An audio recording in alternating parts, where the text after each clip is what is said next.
Hello, Aquarius, Sun, Moon, Rising, Venus signs, and cross watchers. This is your tarot and rune reading for the month of November 2024. The first rune that's coming out for you is called Hagalaz, and this is the rune of disruption. So starting off November, it feels like there could be a slight delay or disruption to your plans. You know, maybe something that you were very excited to take on quickly and to move forward with quickly. Reality sort of sinks in a little bit for you or anyone else involved in the planning. And so it can kind of create a change of plans or delay. So literally, if this is like travel, for example, it's like, oh, a flight gets canceled because of the weather. It's not saying that that exactly is going to happen, but that's an example of Hagalaz's disruption sort of energy. Now, while you're sort of in this confinement of Hagalaz and not really knowing when things will pick up again, it can become really easy to overly get stuck in your head and sort of, I don't know, there's something here about like gambling, like there's a readiness for you to risk it all and like a frustration because you just want something now. Like, I just want it now and I'm ready to like get it, even if the methods of getting that are going to be heavily disruptive to many people involved.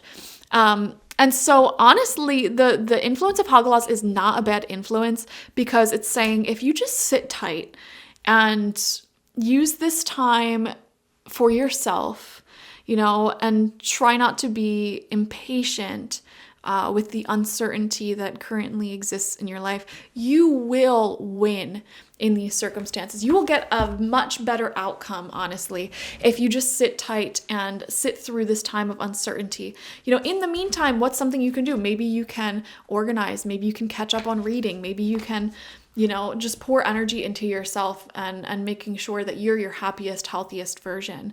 You know, it's not a bad rune. It's just suggesting that, you know, perhaps you were rushing into something and now reality is sort of setting in a little bit. And it's like, you know, maybe we shouldn't rush into this. And that can be frustrating if you want to rush into it, you know.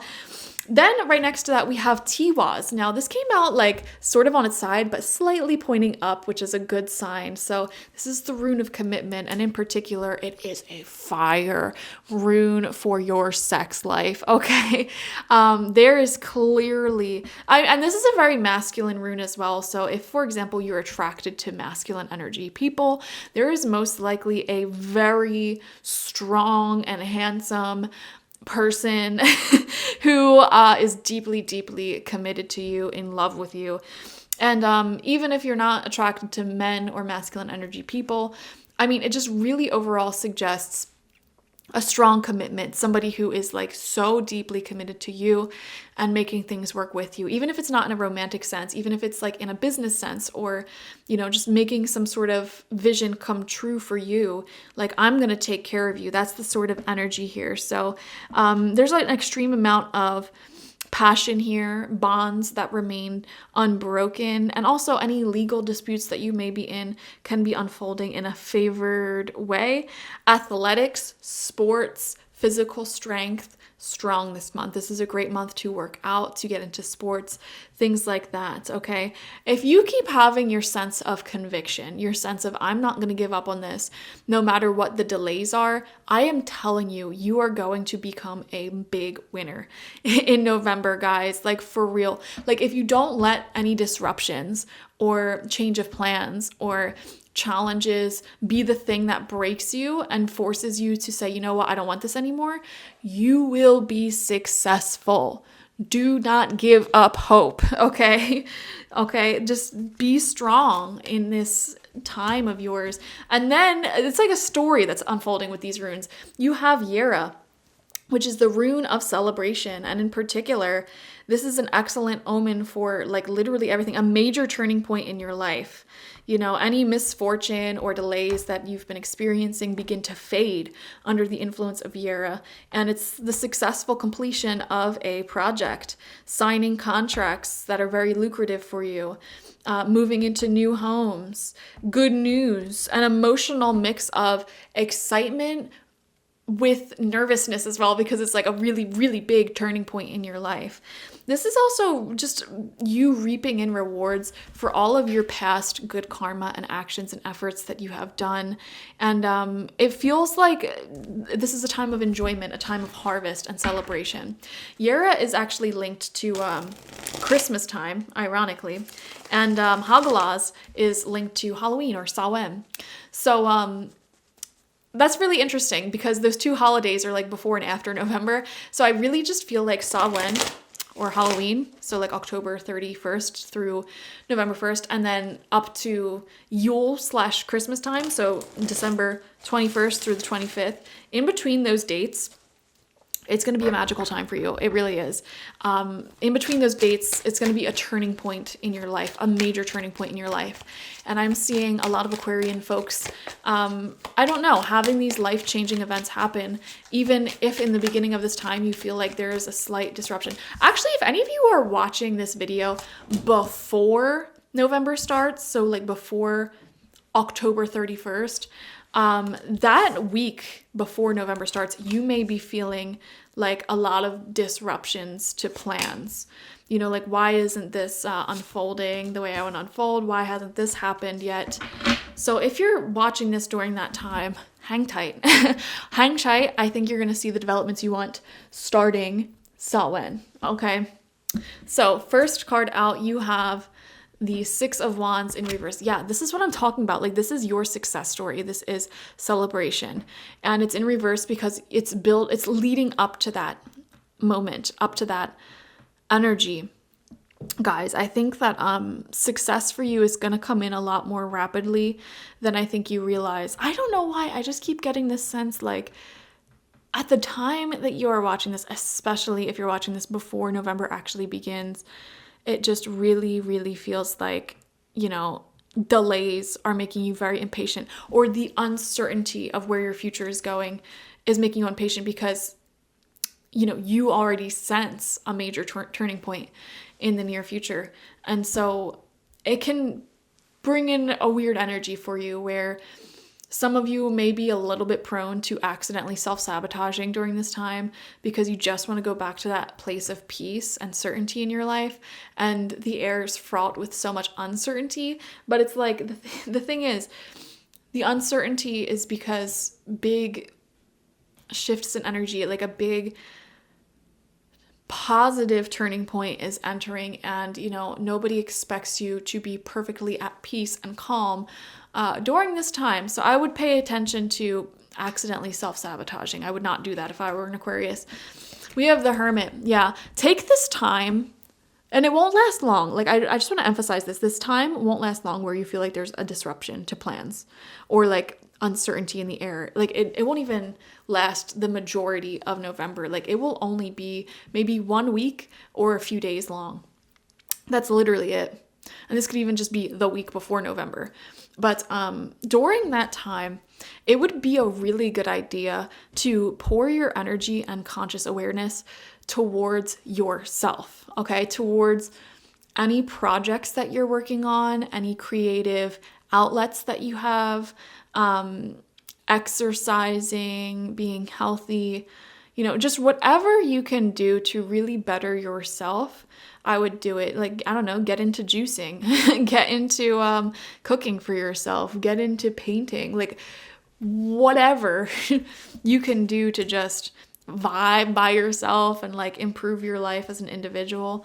Do that. Learn an instrument, learn a language, you know, keep yourself busy doing things that are really pouring into your relationship with self. In the meantime, we have the 10 of Cups coming out in reverse. Yeah, just a little bit of trouble in paradise. And this came out for Scorpio as well. So if any of you are dealing with Scorpio, you know, that may be connected to that. But 10 of Cups, when it comes out in reverse, I just feel like there is some uncertainty when it comes to how some of your relationships are going to unfold, how your home life is going to unfold, and which direction certain things will be headed in there. There could be some slight misunderstandings or anxiety surrounding relationships and home, and it's a very temporary influence. Like, let's just, you know, keep saying that because this is a minor arcana card, meaning temporary influence. It's not a big major deal. Okay, temporary influence. It will change with time. Second row of cards out, King of Cups in reverse, right underneath that Six of Wands. So there could be a masculine energy person in your life who is emotionally uncertain right now, or just trying to navigate the best future path for themselves and everyone, there's like a lot of focus on the future and how to bring about this success story. So there could be some masculine energy in your life that is just sort of wrapped up in trying to please everybody, which isn't necessarily the best way forward, or like maybe they're not communicating their emotions effectively, or they may be communicating in a very passive way. I don't know. I would just pay attention to things like that. We have the Three of Pentacles coming out as well, which shows actually quite a lot of people admiring what you're doing, especially in the workplace, especially creatively, and having some secret admirers, Aquarius. There are people around you who believe in your vision, who believe in you and what you're doing and want to help pour into that. So I would accept any help that comes your way. This is also showing that finances are improving, which is beautiful. And if any of you are business owners or freelancers, it does show some success there, people wanting to work with you. Again, really, really admiring you and what you're doing. And then final card out, we have the Four of Cups in reverse. I don't want to wait anymore. I don't know why that phrase just came to my mind. I don't want to wait anymore. I just want to dive into this. So where are things going? There's a sense of like, not boredom, but like, all right, I'm ready. I'm ready for the celebration. I'm ready for the commitment, for the newness. And I'm ready to not be alone. I'm ready to, have more than one person working towards the same vision that I have in life. So let's get on the same page with that. That's what I'm seeing here. And I don't know, this would be a great month to really lock in any commitments and communicate effectively with the people around you and just make sure you're on the same page about your vision moving forward in life, and overcoming any like temporary hiccups or delays. That's what this month feels like. But we had Yera, which shows a big, big turning point in your life happening this month, and a celebration happening as a result. So enjoy it, okay? Thank you so much for joining me. Definitely watch for your sun, moon, rising, and Venus signs to get the fullest overview of this month ahead. Like this video, comment how it resonates down below, and subscribe to the channel if you've not already. If you want a personal reading with me one-on-one, the link to that is always in the description box, spiritpsychic.org. I also offer my intention oils there, and shamanic life sessions there, life coaching sessions there, and my online tarot reading course. I can't talk anymore. All right. Thank you guys. Bye-bye.